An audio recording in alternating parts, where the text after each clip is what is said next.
গতকালকে 4 তারিখ কামতলী থানাধীন একটা এলাকা থেকে একটা 14 বছরের নাবালিকা মেয়ে অপহরণ হয়েছিল। তো সেটা ইনভেস্টিগেশন করে আমরা তাকে কালকে উদ্ধার করেছি এবং সেই ব্যাপারে আমাদের থানাতে একটা মামলা হয়েছে।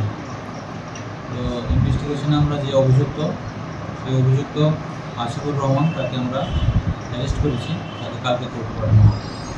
সেই মামলার তদন্ত করতে গিয়ে দেখলাম আমরা যে ভিকটিম নাবালিকা মেয়েটা ছিল, তার বাবাও একটা এনডিপিএস কেসের একটা নন বেলেবল ওয়ারেন্টে আমাদের থানাতে ওয়ান্টেড ছিল।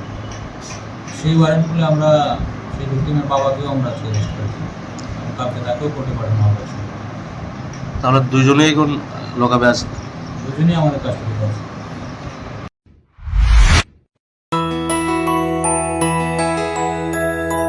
স্বাদে ভরা ঘিয়ের সুবাস লংতরায়, কি ভালো খেতে।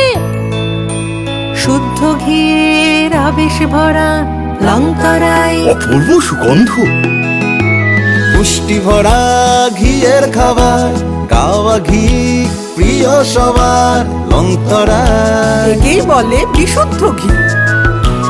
বিশুদ্ধ ঘি নাম মনে রেখো লংতরায়। লংতরাই ঘি রোজ খাবারে তোমাকে চাই। লংতরায়, লংতরায়, লংতরায়।